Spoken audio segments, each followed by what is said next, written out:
శ్రీ లలితాదేవి పురాణం శక్తి స్వరూపిణి అవతార కథ. శ్రీ లలితాంబికాయై నమః.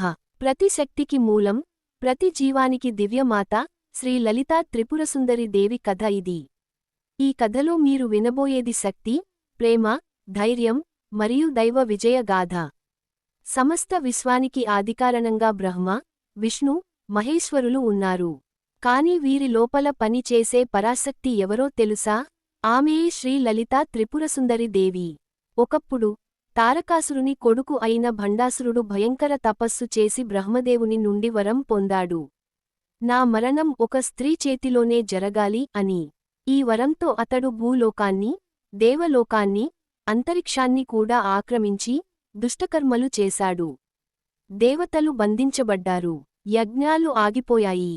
ధర్మం నశించిపోతుంది. అప్పుడు దేవతలందరూ శివుని శరణు వెళ్లారు. శివుడు స్మితంతో అన్నాడు, ఈ దుష్టుడికి శిక్ష ఇస్తుంది పరాశక్తి.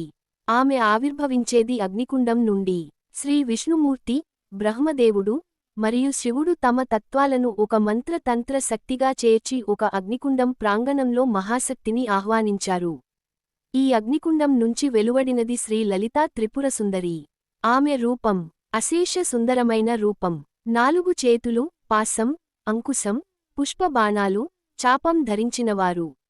ఆమె అభయహస్తం సర్వభక్తులకు ఆశ్రయంగా మారింది.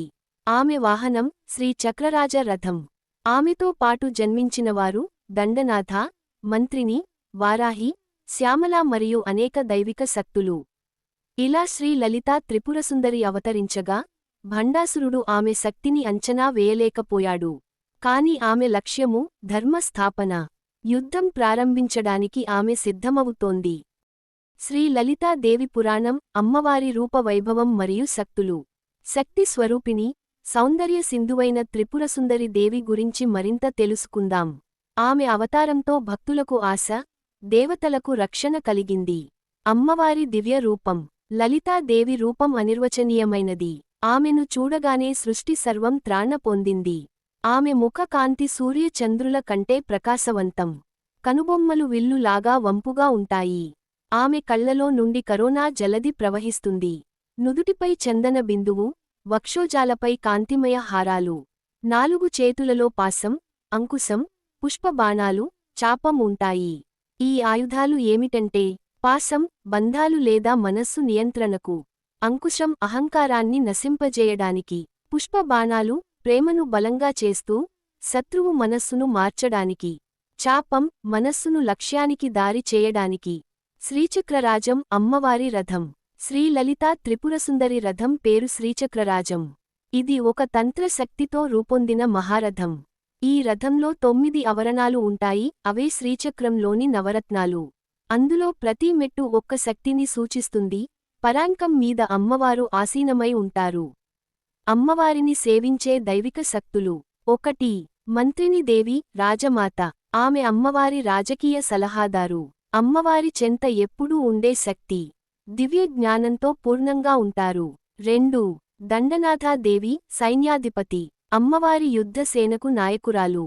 శత్రునాశనానికి ముఖ్య పాత్రధారి. 3. శ్యామలాదేవి, విద్యాదేవత. సంగీతంలో నిపుణురాలు. అమ్మవారి మంత్ర వైభవాన్ని ఉచ్చరిస్తూ ఉంటుంది. 4. వారాహిదేవి, ఉగ్రస్వరూపిణి. శత్రువుల సంహారానికి ప్రత్యక్ష బలం. అమ్మవారి కృష్ణవర్ణ శక్తి. ఈ శక్తులంతా అమ్మవారిని చుట్టుముట్టి ఆమెను సేవిస్తుంటారు. ఇది ఒక్క రథం కాదు, దివ్యచక్రం, యుద్ధ పరికరం, సృష్టి నియంత్రణ సాధన కూడా. ఇలా సమస్త దైవ శక్తుల్ని సమకూర్చుకున్న లలితాదేవి భండాసురుని ధ్వంసానికి సిద్ధమవుతున్నారు. ఇక ముందుకు దేవతల ఉనికి కోసం ఆమెలోని శక్తి ఎలా ఉరకలెత్తిందో అంతా చూడబోతున్నాం. భండాసురుడిపై శ్రీలలితాదేవి యుద్ధ ప్రారంభం. అందరికి శాంతిని ఇచ్చే అమ్మవారు దుర్మార్గులపై మాత్రం ఉగ్రరూపంలో ప్రత్యక్షమవుతారు. ఇప్పుడు ఆమె ముందు నిలబడ్డది ఒక మహాదుష్ట శక్తి భండాసురుడు. భండాసురుడు తారకాసురుని పుత్రుడు. తండ్రి చనిపోయాక అతడు తపస్సు చేసి బ్రహ్మదేవుని నుండి వరం పొందాడు. నన్ను స్త్రీ తప్ప ఎవరూ చంపలేరు. ఈ వరంతో అతడు దేవతల పట్టణాలను ధ్వంసం చేశాడు. యజ్ఞకర్మలను అడ్డుకున్నాడు. సంధ్యావందనాలు, ధర్మక్రియలు ఆపేశాడు. అంతా అహంకారంతో నడిపించాడు. దేవతలు బ్రహ్మ, విష్ణు, శివుల దగ్గరకు వెళ్ళినా ఒక్క మార్గమే ఉంది, స్త్రీ రూపంలో పరాశక్తి అవతారం. శ్రీ లలితా త్రిపురసుందరి దేవి అగ్నికుండం నుండి అవతరించి తన సేవక శక్తులతో సైన్యం ఏర్పరచింది.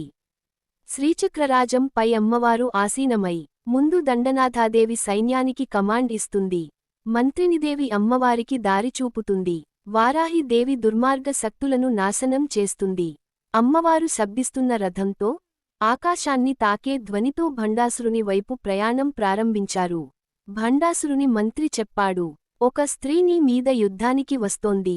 అవమానంగా భావించిన భండాసురుడు, ఆమెను బందీ చేయండి అని ఆదేశించాడు.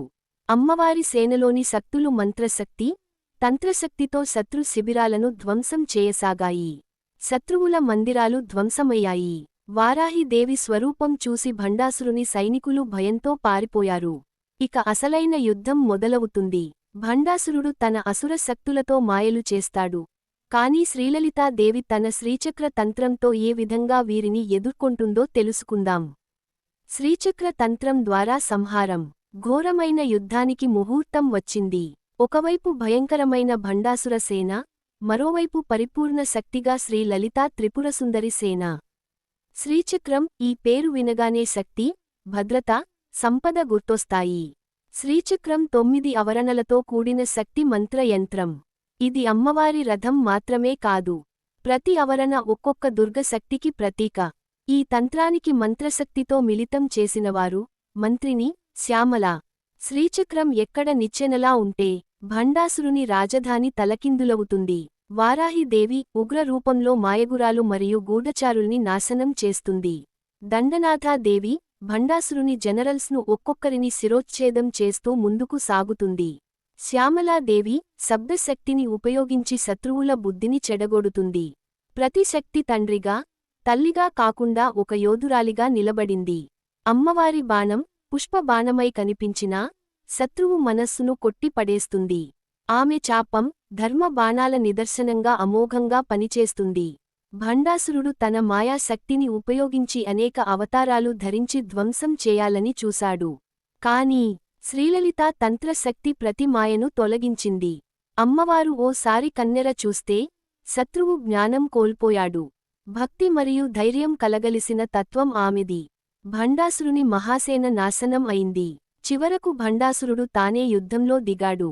శ్రీ లలితాదేవి స్వయంగా రంగప్రవేశం చేస్తుంది. మహాసంహార క్షణం వచ్చింది. భండాసురుని సంహారం అమ్మవారి తేజోమయ విజయం. యుద్ధరంగం ఉప్పొంగిపోతోంది. భండాసురుడి సైన్యం నాశనం అయింది.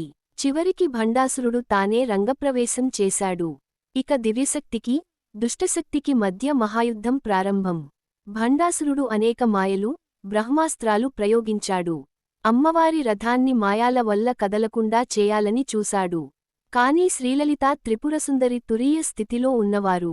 ఆమె ఒక్క చూపుతో మాయా బంధాలను ధ్వంసం చేసింది. తన పాశంతో భండాసురుడిని బంధించి అంకుశంతో అతని అహంకారాన్ని తొలగించింది. భండాసురుని శరీరమంతా అగ్నిమయం అయింది.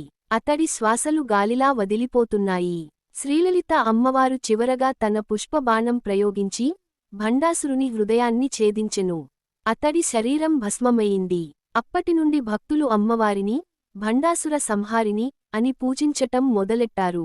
భండాసురుని సంహారం అనంతరం దేవతలు తిరిగి స్వర్గానికి పునఃప్రవేశించారు. వేదమార్గం తిరిగి స్థాపించబడింది. ధర్మం, శాంతి, ప్రేమ ప్రపంచంలో పునఃప్రవేశించాయి. శ్రీలలితా త్రిపురసుందరి ధ్యాన స్థితిలోకి వెళ్లి శ్రీనగరంలో తానో వెలుగుల సముద్రంలా ఆసీనమయింది. ఈ మహాసంహార కథను బేస్ చేసుకొని లలితా సహస్రనామ స్తోత్రం రూపుదిద్దుకుంది. ఈ స్తోత్రంలో అమ్మవారి రూపం, యుద్ధం, తంత్రం, ప్రేమ, కరోనా అన్నీ వివరించబడ్డాయి. ఒక భక్తుడు ఈ కథని వినినా, చదివినా, చెప్పినా అతని పాపాలు క్షమించబడతాయి అని పురాణ వచనం. ముగింపు మాటలు. శ్రీ లలితా త్రిపురసుందరి దేవి అనగానే ప్రేమమూర్తి, శక్తి స్వరూపిణి, భక్తలకు దివ్య మాతృమూర్తి. అమ్మవారి కథతో మన హృదయాల్లో ధైర్యం, నమ్మకం, భక్తి మరింత పెరుగుతుంది.